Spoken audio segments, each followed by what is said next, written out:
wanted to tell few things about Balak. బాలాకును గురించి కొన్ని విషయాలు మీతో పంచుకోవాలని, బైబిల్లో ఉన్న బాలాక్ అనే వ్యక్తిని గురించిన కొన్ని విషయాలు మీతో పంచుకోవాలని ఆశిస్తా ఉన్నాను. Balak was a king of Moabites. బాలాక్ అనే వ్యక్తి ఇతను ఒక రాజు, మోయాబీలకు రాజై ఉన్నాడు. He is ruling since long time. చాలా సంవత్సరాలు అతను ఆ మోయాబుని పరిపాలించినాడు. While he was ruling the country, అతను రాజ్యం పరిపాలిస్తున్నప్పుడు he heard the news. ఒక వార్తను తను విన్నాడు. Especially he heard the news from Egypt. ఐగుప్తు నుండి వచ్చిన ఒక వార్తను తను విన్నాడు. In Egypt there are a lot of people about Israel. చాలా మంది ఐగుప్తు దేశంలో చాలా మంది ఇజ్రాయెల్ ప్రజలు ఉన్న విషయం తనకు తెలుసుకున్నాడు. And God is speaking to the Israelites. దేవుడు ఇజ్రాయెల్ ప్రజలతో మాట్లాడుతూ ఉన్నాడు. And doing lot of good works in Israel life. Israel ప్రజల జీవితాల్లో దేవుడు ఎన్నో గొప్ప కార్యాలు వారి మధ్య చేస్తా ఉన్నాడు. He is doing miracles. ఎన్నో అద్భుత ఆశ్చర్య కార్యం చేస్తా ఉన్నాడు. These are all they are hearing. ఆ విషయాలన్నీ కూడా బాలాకు వింటా ఉన్నాడు. Not only Balak, all the world came to know about Israelites. బాలాకు మాత్రమే కాదు కానీ ప్రపంచమంతా ఉన్న అందరికీ, ప్రజలందరికీ కూడా ఇజ్రాయెల్ ప్రజల పట్ల దేవుడు చేస్తున్న అద్భుత కార్యముల గురించిన విషయాలన్నీ కూడా వారికి తెలుస్తా ఉన్నాయి. Such a miracles God has done in Israelites in Egypt. ఐగుప్తు దేశంలో ఇజ్రాయెల్ ప్రజల కొరకు, ఇజ్రాయెల్ ప్రజల మధ్య దేవుడు ఎంతో మహత్కర కార్యములు చేస్తా వచ్చినాడు. అది ప్రపంచమంతటా ప్రతి ఒక్క ప్రజలకు కూడా తెలుస్తా వచ్చింది. They started journey from Egypt to Canaan. వారు ఐగుప్తు దేశం నుండి బయలుదేరి కానాను చేరు వరకు వారు ప్రారంభించినవారు. While on the way to Canaan, వారు కానానుకు వెళ్ళే దారిలో ఉన్నప్పుడు, when they go, there is a big sea called Red Sea. ఎర్ర సముద్రము వారికి ఎదురుగా అడ్డుగా వచ్చింది. They can't cross. This is such a big sea. అదొక గొప్ప మహా సముద్రం. దాన్ని వారు ఎలా ఏం చేసినా కానీ దాన్ని దాటి ముందుకు వెళ్ళారు. If they go through, they all die in the water. ఒకవేళ వారు ఈది వెళ్ళినా, దానిలో నుంచి వెళ్ళా కానీ వారు నీళ్ళలో మునిగి చనిపోతారు. God did a great miracle there. అక్కడ దేవుడు ఒక గొప్ప కార్యం చేసినాడు. God divided water. దేవుడు అక్కడ ఉన్న నీళ్ళను విభజించినాడు. The water standing like a big wall. ఆ రెండు ఒక గోడలు నిలబడినట్టుగా ఆ సముద్రం రెండు పాయలుగా చీలి గోడలుగా నిలబడతా వచ్చింది. And they are able to walk on dry land. ఆరిన నేలపై ఇజ్రాయెల్ ప్రజలందరూ కూడా నడిచి వెళ్తా వచ్చినారు. Even Israelites were surprised. Israel ప్రజలు కూడా ఎంతో ఆశ్చర్యపోయినారు. And all the world, they heard the news.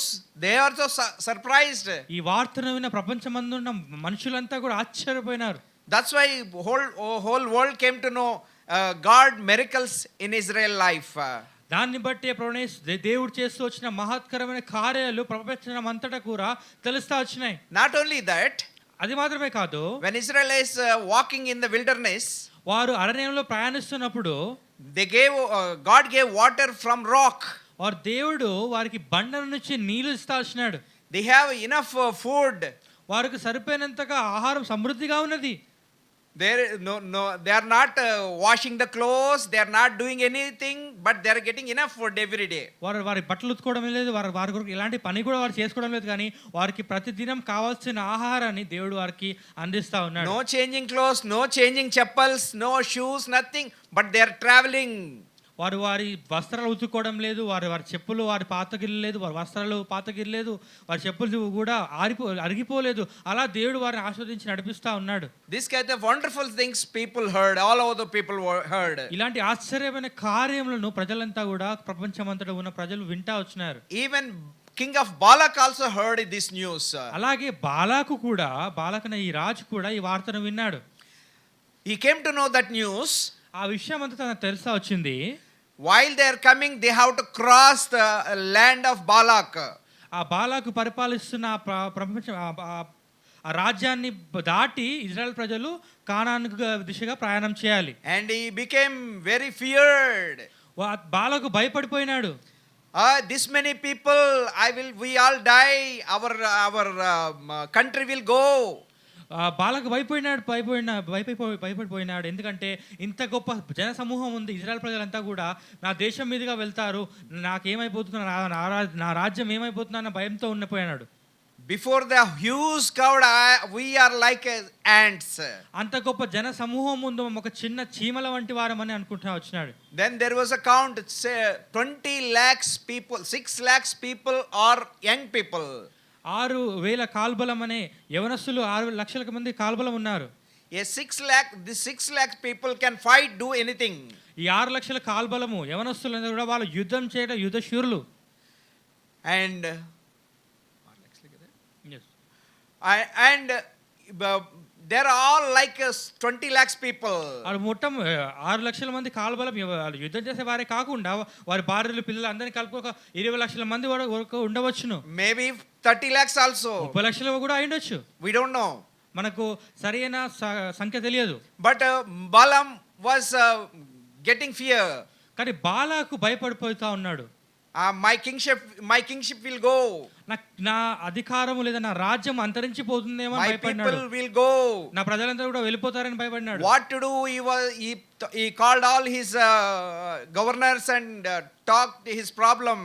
ఆ సమస్యని గురించి ఆ విషయాన్ని గురించి విచారించడానికి తన మంత్రులను తన యొద్ద జ్ఞానులందరూ కూడా పిలిచినాడు. And somebody told, ఒకరు ఈ మాట చెప్తా వచ్చినారు. there is a one man, ఒక name మనుషుడు is ఉన్నాడు. Bilam or Balaam.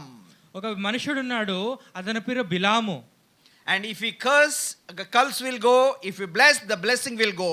అతను ప్రవక్త, తను శపిస్తే శపం మనుషుల మీదకి శాపం వస్తుంది, అతను ఆశీర్వదిస్తే వారికి ఆశీర్వాదం వస్తుంది అనే విషయాన్ని బాలాకుకు తెలిపినాడు. Bible doesn't tell he's a prophet. అతను ఒక ప్రవక్త అని బైబిల్లో రాయబడలేదు, కానీ He'll do some tell some prophecy, like prophecy. అంటే ప్రవచించడం అనే విషయాన్ని తను చేస్తూ ఉంటాడు. Some happened, some did not happen. కొన్ని విషయాలను అలా చెప్పినట్టు జరిగాయి, కానీ కొన్ని జరగలేదు. This Bilam was not Israelite. ఆ బిలాము ఇజ్రాయెల్ ప్రజలలో నుండి ఉన్నవాడు కాదు. Not even a Jew. అతను యూదుడు కూడా కాదు. He is a pakka Gentile. అతను ఒక అన్య ప్రజల నుంచి వచ్చినవాడు, అన్యుడు. He is a foreign land. అతను ఒక అన్య ప్రదేశం నుండి వచ్చినవాడు. He is a country of Syria. Syria దేశం వాడు. A place is Pethor. పెతోర్ అనే ప్రాంతం నుండి వచ్చినవాడు. He is a famous man. అతను ఒక గొప్ప వ్యక్తి. That's why king called him, please come. అందుకే రాజు అతన్ని పిలిచినాడు.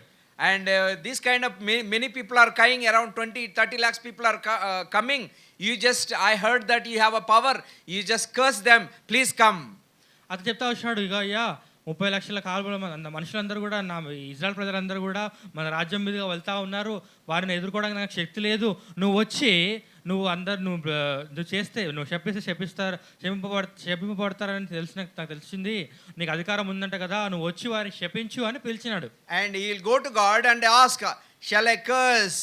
అప్పుడు బిలాము వెళ్ళి దేవుని అడుగుతాడు, దేవాన్ని వాళ్ళు శపిస్తాను అని చెప్పి. God said, don't curse them. దేవుడు చెప్తా వచ్చినాడు, బిలాము నువ్వు వారిని శపించవద్దు అని. They are my people. వారు నాకు చెందిన ప్రజలు, నా ప్రజలు, don't curse them.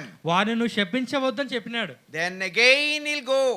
మళ్ళీ వెళ్ళాడు, మళ్ళీ ప్రార్థించాడు. Because Balak wanted to give more money, more gold, more land. బాలాకు అనే ఈ రాజు బిలాముకి మంచి ఆస్తిపాస్తులు, మంచి బంగారము, వైడూర్యాలు, డబ్బు అంతా ఇచ్చి అతన్ని సత్కరించాలని కోరుతా వచ్చినాడు. I can tell Bilam is a man of money. ఆ బిలాము ఆస్తి గురించి లేదా డబ్బు గురించి ఆశ కలిగినవాడు. He likes money. అతనికి డబ్బు అంటే ఎంతో పిచ్చి, ఎంతో ఇష్టము. He want God, he want as well as he want money also. అతనికి దేవుడు కావాలి, లోకంలో ఉన్న ఈ డబ్బు కూడా కావాలి. And he go again to the Lord. దేవునికి వ్యతిరేకంగా, దేవుని మాట దేవదాటి వాడుగా ఉన్నాడు. Again he went to the Lord, shall I curse people? Second time. రెండోసారి మళ్ళీ ఇప్పుడు వెళ్ళాడు దేవుని దగ్గరికి బిలాము, దేవా నేను ఇజ్రాయెల్ ప్రజలు చెప్పించాలా అని. God said, whatever you want to do, do it. దేవుడు చెప్తా వచ్చాడు, నీకు నచ్చింది నువ్వు చెయ్యని. But God, he cursed. అతను శపిస్తా వచ్చినాడు. God, his curse became blessing. కానీ అతను చెప్పించిన శాపం అయితే ఉందో అది ఆశీర్వాదంగా మార్చబడింది. Thus God did. అది దేవుడు చేసిన కార్యము. He is not supposed to do like that. అతను అలాంటి పని చేయకూడదు. But people call about Bilam is a prophet. బిలాముని ప్రవక్తగా మనుష్యులు లేదా బైబిల్ తెలిసిన వ్యక్తులు కొంతమంది కూడా అతన్ని ఒక ప్రవక్తగా వాళ్ళు చెప్తా Our ఉంటారు. Christians will preach he's a prophet. క్రైస్తవులు బిలాముని ఒక ప్రవక్తగానే మాట్లాడతారు, ప్రవక్తగా చూస్తారు. Nowhere written Balaam was a prophet. Bible ఎక్కడ కూడా మనకు బిలాము ప్రవక్త అని రాయబడి ఉండలేదు. Only we can find prophets in 12 tribes of Israel. 12 గోత్రములలో ఉన్నవారే దేవుని వారు ప్రవక్తలు అని 12 గోత్రములు ఉన్నవారే దేవుని ప్రవక్తలుగా పిలువబడినారు. But one question will come in your life. కానీ మీకు ఒక ప్రశ్న మీకు రావచ్చును. How God speaks if he is not a prophet? ఒకవేళ అతను ప్రవక్త కానప్పుడు, బిలాము ప్రవక్త కానప్పుడు ఎందుకు దేవుడు అతనితో మాట్లాడుతూ ఉన్నాడు? God can speak to anybody. దేవుడు ఎవరితో కూడా ఆయనతో కూడా మాట్లాడగలడు. He spoke to the Samuel, very small child baby. బాలుడైన సమూయేలుతో దేవుడు మాట్లాడుతూ వచ్చినాడు. He spoke to the donkey. అతడు దేవుడు గాడిదతో మాట్లాడినాడు. Even Nebuchadnezzar is a king for 127 countries. Nebuchadnezzar రాజు 127 సంస్థాలకు రాజు అయిన అతనితో కూడా దేవుడు మాట్లాడుతూ వచ్చినాడు. He's not a king, he's an emperor we can called. అతను పరిపాలకుడు అని కూడా పిలవచ్చును. No. Chakravarti. Chakravarthi. He's not a king, he's a emperor. ఈ 127 దేశాలకు సంస్థానాలకు అతడు అధిపతిగా ఉన్నాడు. చక్రవర్తి, క్షమించండి. King means for only particular country. ఒక రాజు అంటే ఒక దేశానికి మాత్రమే రాజు. And he is not a Christian, he is not a Jew, he is Gentile pakka.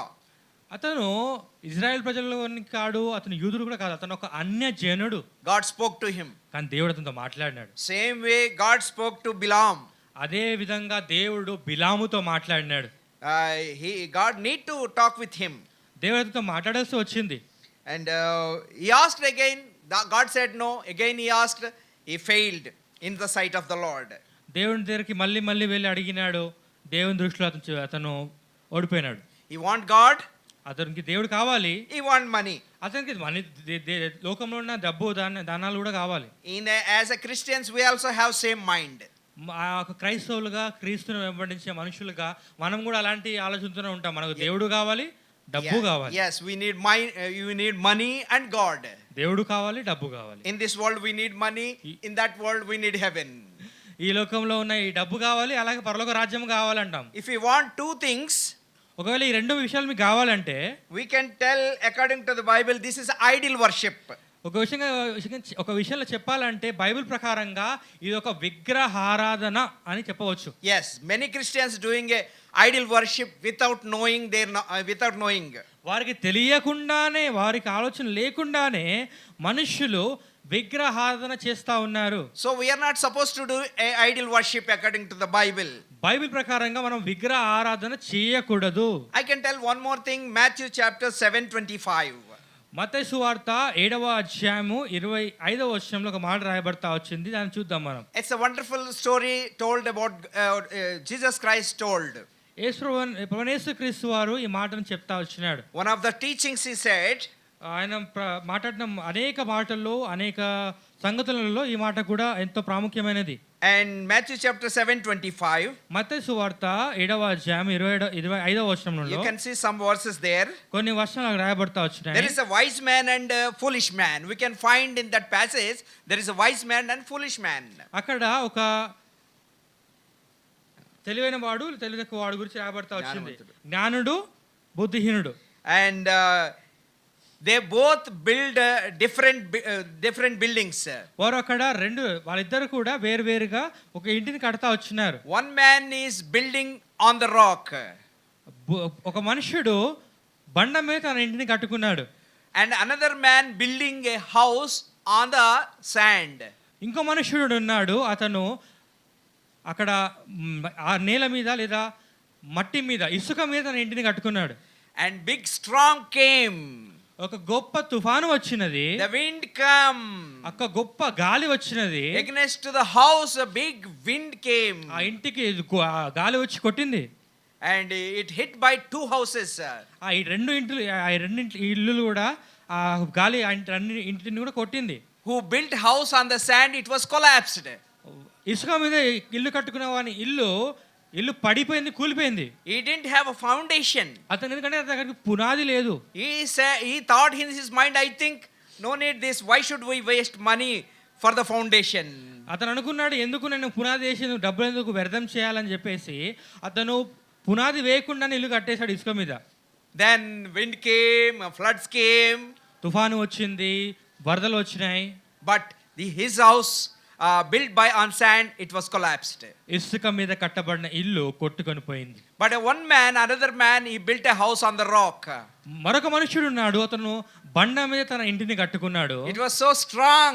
అది ఎంతో బలంగా దృఢంగా ఉంది. Wind came, nothing happened. వాన కురిసింది, గాలి వచ్చింది, And flood came, nothing happened. అలాగే వాన కురిసి అతని గాలి కొట్టి వరద వచ్చినా కూడా ఇంటికి ఏమవకుండా దృఢంగా నిల్చుని ఉంది. It was so safe. ఎంతో సురక్షితంగా ఉన్నది. But according to the Bible, who is the rock? అలాగే బైబిల్ ప్రకారంగా ఆ బండ ఎవరు? Jesus Christ is a rock. ఆ బండ క్రీస్తే. If you stay on the rock, నువ్వు ఆ బండ మీద నిలిచిన వాడవైతే you will not be shaken. నువ్వు కదల్చబడవు. You will be strong. నువ్వు స్థిరంగా నిలబడి ఉంటావు. Why? ఎందుకు? Because God is strong, Christ is very strong. దేవుడు శక్తిమంతుడు గనుక దేవుని ముందు నిలిచి ఉన్న నీవు కూడా శక్తిమంతుడుగా ఉంటావు. There is one saying or proverb in Telugu. తెలుగులో ఒక మాట లేదా ఒక ప్రావర్బ్ ఉంది. Do a wedding and see. ఆ పెళ్లి చేసి చూడు అని చెప్పి ఒక మాట ఉంది. Do a big building. Do a wedding and see. పెళ్లి చేసి చూడు, ఇల్లు కట్టి చూడు అని ఒక మాట ఉన్నది. Build a house and see. ఇల్లు కట్టి చూడు అనే ఒక మాట కూడా ఉంది. That is saying in Telugu. I don't know other languages. తెలుగులో ఇలాంటి మాట రాయబడతా వచ్చింది. ఇలాంటి మామూలుగా మనం మాటల్లో చెప్తా ఉంటాం. In those days, doing marriage is very difficult.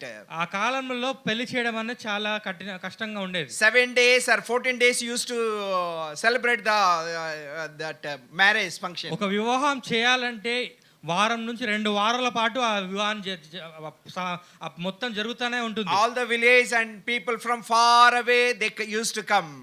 ఈ గ్రామంలో ఉన్న ప్రజలు, దూర ప్రాంతంలో ఉన్న బంధువులు అందరూ కూడా వాళ్ళ ఇంటికి వచ్చి వాళ్ళ ఇంటిలో ఉండేవాళ్ళు. They have to spend lot of money. చాలా వాళ్ళు క్రయం చెల్లించి చాలా డబ్బులు పెట్టి వాళ్ళు ఖర్చు పెట్టాల్సి వచ్చేది. But nowadays no need to no need any big plan for marriage. కానీ ఈ దినాల్లో చూసినట్లయితే ఒక వివాహం చేయాలంటే పెద్దగా మనం ఎలాంటి ఆలోచనలు, ఎలాంటి పెద్ద పెద్ద ప్రిపరేషన్స్ చేయాల్సిన అవసరం లేదు. Because you can go to the registration office and get marriage. Direct గా మీరు కావాలంటే రిజిస్టర్ ఆఫీస్ కి వెళ్ళి మీ వివాహ పత్రాన్ని మీరు తెచ్చుకోవచ్చు. No need to pay any big amount. పెద్ద రుసుము కూడా చెల్లించాల్సిన అవసరం లేదు. And nowadays marriage is happening in police station also. కొన్ని సార్లు అయితే ఆ పోలీస్ స్టేషన్ లోనే పెళ్లి జరుగుతూ ఉన్నాయి. And like that marriage is happening. అలా వివాహాలు జరుగుతూ ఉన్నాయి. But for a building I am talking now. కానీ మన మాట ఏంటంటే బిల్డింగ్ గురించి, అంటే కట్టడం గురించి, ఇంటి గురించి. This building should be very strong. ఆ ఇల్లు స్థిరంగా ఉండాలి. Our house should be built on the rock. మన ఇల్లు రాతి మీద కట్టబడాలి. See, if you want to build house nowadays, present 2024 December, ఈ 2020 సంవత్సరము డిసెంబర్లో ఒకవేళ ఇల్లు మనం కట్టాలనుకుంటే, I have a translator. He didn't build any house so far. నేను నా జీవితంలో ఇప్పటివరకు ఏ ఇల్లు కట్టుకోలేదు. I also didn't build any house so far. I am 63 years old. అలాగే సోదరుడు కూడా తను 63 సంవత్సరాలు ఉంది, తను కూడా సొంతంగా ఇల్లు ఏం కట్టుకోలేదు. I don't have much money to build a house. నా దగ్గర అంత రుసుము లేదు, ఇల్లు కట్టుకునే అంత రుసుము నా దగ్గర లేదు. God has given very small house. I am living in that house very happily. దేవుడు ఇచ్చే చిన్న గృహంలో నేను ఎంతో సంతోషంగా జీవిస్తా ఉన్నాను. But my body, my building is on the rock of salvation, rock of Jesus Christ. కానీ నా ఆత్మీయ జీవితము, నా ఆత్మీయ ఇల్లు అనేది క్రీస్తు అనే బండ మీద కట్టబడి స్థిరముగా ఉన్నది. I can tell, I think I am strong in the Lord. నేను అలా ఆలోచిస్తాను. అలాగే నేను విశ్వాసంతో చెప్పగలను, నేను దేవునితో కట్టబడి ఉన్నాను. I'm going by faith. నేను విశ్వాసంతో వెళ్తా ఉన్నాను. I have a great hope on Christ. నాకెంతో గొప్ప విశ్వాసం ఉన్న దేవునిలో. I am not working with any organization or any church. ఎలాంటి సంస్థల ద్వారా కానీ ఎలాంటి సంఘం ద్వారా నేను పని చేయడం లేదు. But God is supplying all my needs. కానీ దేవుడే నా ప్రతి అవసరం తీరుస్తా ఉన్నాడు. I didn't lack anything. ఎలాంటి కొదువ లేకుండా దేవుడు నాకు ఆశీర్వదిస్తున్నాడు. Whatever I need, I am getting more than I want. నాకు కావాల్సిన దానికంటే ఎక్కువగా సమృద్ధిగా నాకు దేవుడు ఇస్తా ఉన్నాడు. He is the God who supply all your needs and my needs. ఆ దేవుడు నా ప్రతి అవసరత తీర్చే దేవుడై ఉన్నాడు. Such a wonderful God with us. ఆ గొప్ప దేవుడు మనతో ఉన్నాడు. And the God was with Israelites. Israel ప్రజలతో కూడా దేవుడు ఉన్నాడు. Now present he will be with us. అలాగనే ఇజ్రాయెల్ ప్రజలకు తోడై ఉన్న దేవుడే నీకు నాకు తోడై ఉన్నాడు. If you believe, if you accept Jesus Christ, ఒకవేళ నువ్వు ఈ విషయాన్ని నమ్మినట్లయితే, ప్రభువు యేసు క్రీస్తునందు నువ్వు విశ్వాసం ఉంచినట్లయితే, he will be with you. ఆయన నీతో కూడా ఉంటాడు. Not till today. ఈ రోజు మాత్రమే కాదు, end of your life. నీ జీవిత అంతము వరకు he'll take care of you. నీ గురించి ఆయన పట్టించుకుంటాడు. నీ గురించి పట్టింపు కలిగిన వాడే ఉంటాడు. He will hold your hand. నీ చేయి పట్టుకునేవాడుగా ఉంటాడు. Read the Bible every day. ఈ వాక్యాన్ని, బైబిల్ ప్రతి దినము చదవండి, పఠించండి. It's a living word. ఆ జీవము కలిగిన దేవుని వాక్యము. It speaks to me. ఈ వాక్యము నా జీవితంలో నేను అనుభవించుకున్నాను. It will speaks to you. ఈ వాక్యము నాతో మాట్లాడుతుంది, మీతో కూడా మాట్లాడుతుంది. Those who read the word of God, ఎవరైతే దేవుని వాక్యాన్ని చదువుతారో their life will be transformed. వారి జీవితము మార్పు చెందుతుంది. Their life will be changed. వారి జీవితం మొత్తం మారిపోతుంది, రూపాంతరం చెందుతుంది. Yes, we get a nature of God if we keep on reading and following word of God. దేవుని వాక్యాన్ని చదివి దేవుని వాక్యానుసారంగా నడిచినట్లయితే దైవత్వం మనలోనికి వస్తుంది. That's why my friends, అందుకనే ప్రియ స్నేహితులారా, my humble request, నా యొక్క దీన మనవి, read the word of God. దేవుని వాక్యాన్ని చదవండి. Follow the word of God. దేవుని వాక్యానుసారంగా మీ జీవితంలో జీవించండి. Trust the word of God and God. దేవుని యందు విశ్వాసం ఉంచండి, దేవుని వాక్యం యందు విశ్వాసం ఉంచండి. He will protect you from all possible dangers. మీకు కలిగిన ప్రతి ఒక్క ప్రమాదము నుండి ఆయన మిమ్మల్ని తప్పించేవాడుగా ఉన్నాడు. He will take care of you. ఆయన మిమ్మల్ని గురించి చింతించున్నాడు, మీ గురించి ఆయన ప్రతి ఒక్క అవసరం తీర్చేవాడుగా ఉన్నాడు. He send his angels with you wherever you go. నువ్వు వెళ్ళే ప్రతి స్థలమునందు కూడా దేవుడు నిన్ను రక్షించడానికి తన దూతలకు ఆజ్ఞాపించి ఉన్నాడు. I went to all over the India. నేను భారతదేశంలో ప్రతి రాష్ట్రానికి నేను వెళ్ళాను. I went to all the states in India. భారతదేశంలో ప్రతి రాష్ట్రానికి నేను వెళ్ళాను. I preached in many places.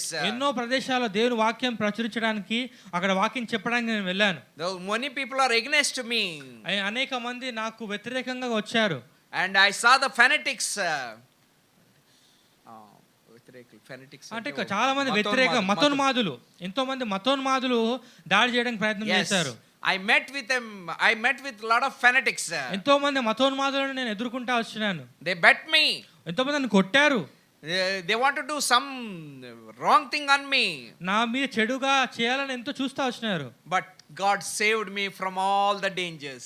దేవుడు నమ్మకమైన వాడు. దేవుడు ఆ ప్రతి ఒక్క ప్రమాదం నుండి, వారు చేయాలనుకున్న ప్రతి విషయం నుండి దేవుడు తప్పించి సురక్షితంగా నన్ను ఉంచినాడు. God saved Yona Babu. యోనా బాబును దేవుడు రక్షించినాడు. Same God will help you. ఆ దేవుడే నిన్ను కూడా రక్షిస్తాడు. Shall we follow him? ఆయన మనం వెంబడిద్దామా? Shall we bow down him? ఆయనకు మనము నమస్కరిద్దామా? Shall we kneel down and pray to him? మోకరించి ఆయనకు మనం ప్రార్థన చేద్దామా? You may have lot of difficulties and problems. మీ జీవితంలో అనేకమైన సమస్యలు, అనేకమైన విషయాలు ఉండవచ్చు. But he'll give you peace, a spiritual peace to you in your life. నీ ఆత్మీయ జీవితంలో ఆయన ఇచ్చే సమాధానం నీకు తోడుగా ఉంటుంది. God bless you all. మీ దేవుడు మిమ్మల్ని దీవించును గాక. Thank you so much.